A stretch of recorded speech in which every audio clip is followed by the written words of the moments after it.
welcome back to the Chance Bishop Show YouTube for episode 40 of our MLB The Show 22 Philadelphia Phillies franchise mode. If you guys look right there, we have a couple of Philadelphia Phillies here in the home run derby. We have Bryce Harper as well as Juan Soto. Harper coming with 443 career home runs. So in the next probably season and a half, I'd say, he'll be picking up career home run number 500. Join that 500 home run club, that Albert Pujols kind of club. Now, of course, we're sped up right now, Harper. Not doing too hot, not starting off the hottest. He's got one home run, some line drives. That one's deep, but we're not going to commentate every home run. That's just going to be boring, because who would want to watch me commentate just home runs in a video game? Now, I'm just going to talk about what the series is at for this first bit right now. You guys can watch the home run, see how we go. But right now, I'm having a ton of fun playing MLB The Show. I know MLB The Show, content creator-wise, is not doing the best right now on the old YouTube algorithm. My last couple episodes did not do the hottest. I was pulling in pretty steady views. And I'm not going to say I'm pulling in like hundreds of views, because I was not. I was pulling in, a couple views, single digit, double digit views. But in the last couple episodes, did not do too well. And I understand that, it just depends on the cycle. MLB is not the newest game anymore. You got Madden, you got 2K, you got NHL coming out. And people just aren't watching MLB right now because they're moving on to the newer games. That, and I'm playing franchise mode. I get it, franchise mode, not the most popular mode out there for fans. They don't want to watch franchise. They want to watch Diamond Dynasty, Mutt, all of those modes that I don't really play, because I'm awful at competitive gaming, and I've never been good at Mutt or Diamond Dynasty. Like, I'm barely good at franchise half the time, and I don't know. That's just me personally. I mean, I keep trying to say I want to start a Road to the Show, like a Diamond Dynasty series, and I just never can bring myself to do it. I don't know. Just can't bring myself to do it. But you see right there, Harper does drop round one to Alex Bregman, which is unfortunate, because I was hoping he had a shot right there. But out comes Juan Soto with 233 career bombs. So a little further away from the 500 home run club than Harper is, but they're also at different points in their career. Soto, a little younger in his career, so hopefully he's got time to definitely hit that 500 home run mark. First ball he watched go by, that's going to be a foul ball. But I don't know. I think the series is still on pace to hit. I think it's on pace to still hit over 100 episodes.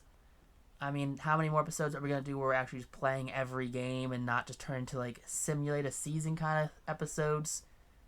Not too sure yet. But I definitely know that we are still, there's going to be new content for the foreseeable future and MLB The Show 22 franchise mode. It just depends on how long it's going to be content like this before we kind of say, all right, we're going to throw in the flags, simulate the seasons, and see what the AI or what I can do without actually interfering with any of the games, and just simulate it all out. As I have a nice voice crack right there talking about the future of this series. But I don't know, MLB is always one of those games where I always enjoy it coming out. I always look forward to it coming out. It's always like a day where I tell my girlfriend, hey, yeah, this weekend we're not going to hang out because I'm going to be making MLB The Show content. Always hates me for it. But then I take her out to a nice dinner the next week, and she's like, all right, I forgive you. Just don't do it again, and I do it again the next year. That only happened once, so don't kill me. She does watch my content too, so she's gonna hear that story and not appreciate me talking about that. Happened one time, I swear. But it is, it's a series I like, and I do really enjoy this game. And I do really hope that, I don't know, this series does pick up in views. Maybe by the time this episode comes out, because I am pre-recording this one a little. I'm voicing this one over. It's already recorded, clearly. But I am voicing it over a little early, so I don't know what the comments are saying in the previous one. I don't know what the views are on the previous episode.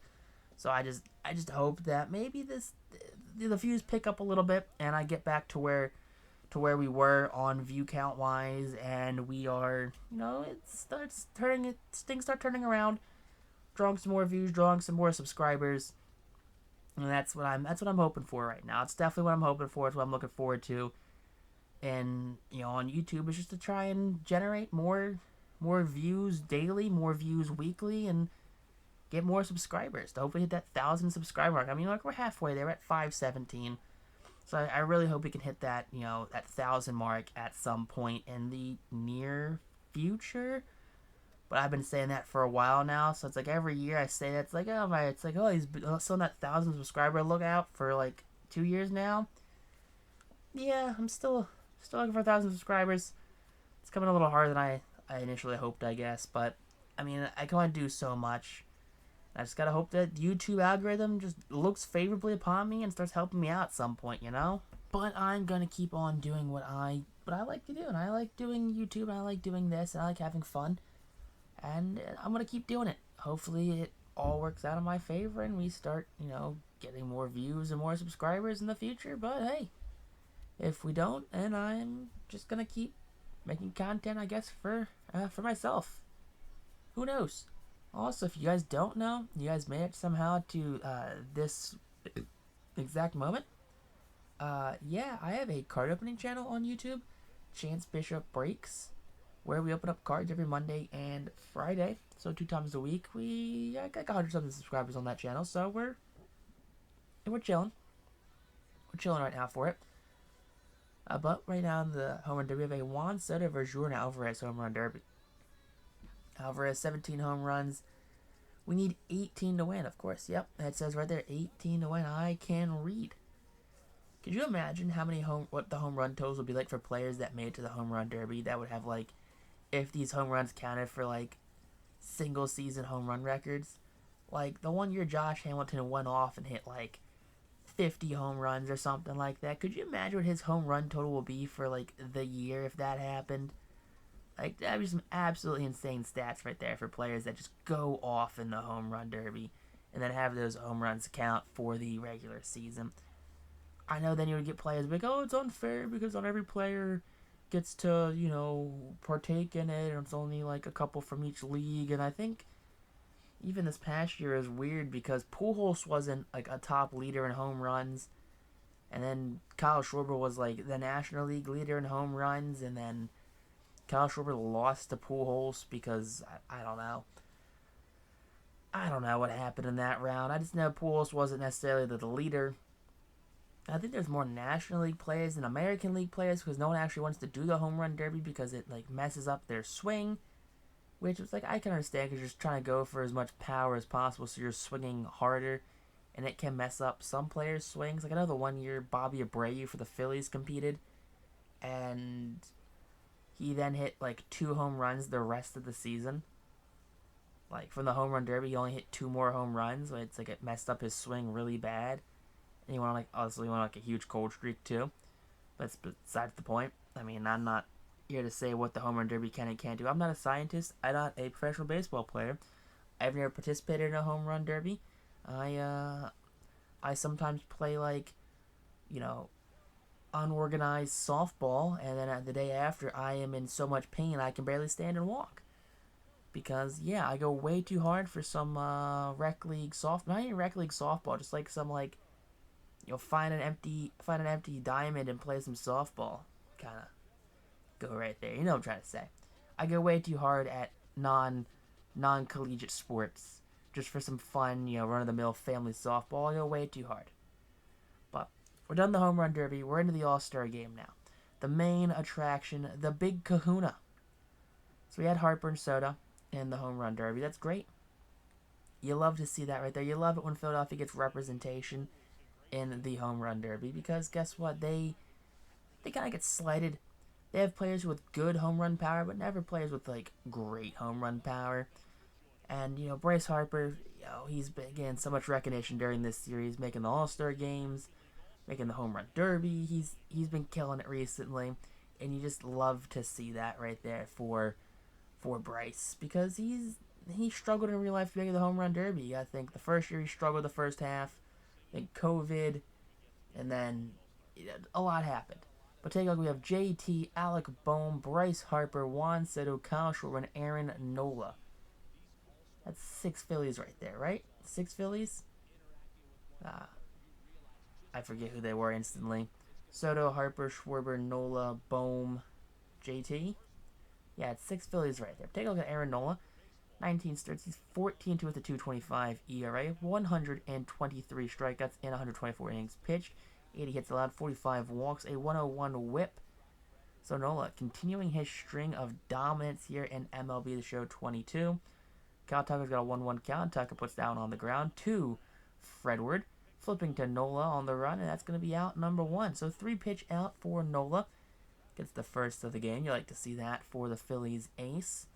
Now Alex Bregman batting .312 on season, 2-2 count. Swing and a miss on the high inside cheddar. That's going to be the first punch out of the game. Now up comes New Jersey native Mike Trout. He sends that one to right center field. That one gets down. One hops the wall right there. Soto gives chase and right. Gets that one in. And Mike Trout's got himself a 2-out double. So it's Mike Trout, best player in the league. I'm not going to knock him. 1-2 count. There you go. Swing and a miss. Now for the American League, they sing out Kevin Gausman, 11-2 with a 2.52 ERA, 19 starts. 100 innings pitched, 24 walks. He's killing it. Juan Soto starts the game off with a punch out. I mean, I'm not expecting a walk right here. Going to be issued by Gausman. Alec Bohm in the 2-hole. Strikes out looking. You hate to see that right there. Second out of the game. Now Bryce Harper in the 3-hole draws a walk. So a 2-to-1 strikeout to walk ratio for Kevin Gausman. And up comes JT Realmuto in the 4-hole. And JT, because that one sends that one deep to left field. That one's good by gone baseball. You like to see that right there. A no-doubt shot. JT's got 17 home runs on the season. So any home run just going to say 17th of the season. So good on JT. National League Manager of the Year right there. National League Manager for the All-Star Game. He's pumped that JT hit the home run. Now we have Kyle Schwarber, who draws a 2-out walk. Okay, Kyle. Look at that. 23 pitches first inning for Gausman. Now we cut to the top of the second inning. A 2-2 count. It's going to be a ground ball to Tatis. Just going to clutch that one. Fire that to Freddie Freeman in time for out number 1. Nola. Now taking on Jared Walsh, the Los Angeles Angels Anaheim's first baseman, who's going to strike out swinging for the third punch out of the game.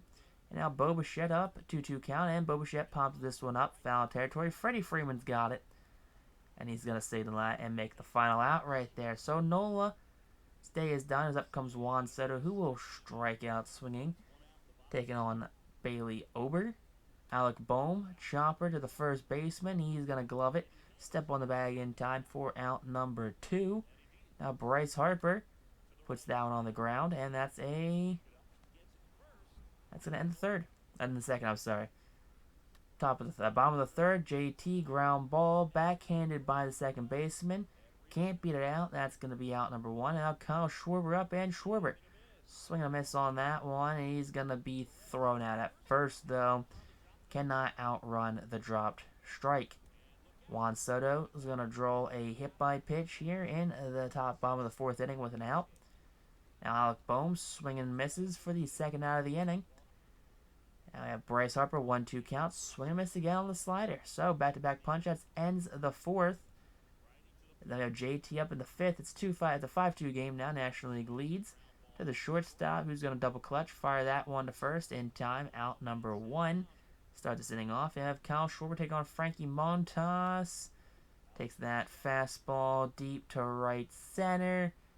Not quite that deep, though, as that's going to be pre-warning track power. That's going to be the second out here of the 5th inning. You hate to see that right there for Philadelphia, as they have so many all-stars in this game. They have Josh Hader coming out. Josh Hader in 42 appearances, 0-2. 22 saves and 26 opportunities, a 4.11 ERA in 35 innings pitched, 45 strikeouts to 13 walks. Rays batting 205, Lefty's batting 212 against the lefty. First batter he faces here in the 9th, going to go down looking on a strike. So strike 3 called right there. Comes Luis Robert, and Robert goes down swinging. So back-to-back punch-outs. for Josh Hader. In comes Kevin Smith, and Smith swinging a miss. That's going to end the game right there. In comes Hader. Down goes all three batters on strikeout. You'll love to see that out there from Josh Hader. And if you guys did enjoy this episode, hit that like button. Comment down below what your favorite part of this All-Star Game Spectacular was. It's a bit of a longer episode for the All-Star Game. Usually they're pretty quick because you don't have like 12 people doing the home run derby. Or all these participants generally in the All-Star Game. But Tatis with the player of the game. Nola with the win. And Ghost with the loss. So until next time, though, peace out. Rock on. Stay super classy. Catch you guys on the next episode of our Phillies franchise mode here on YouTube.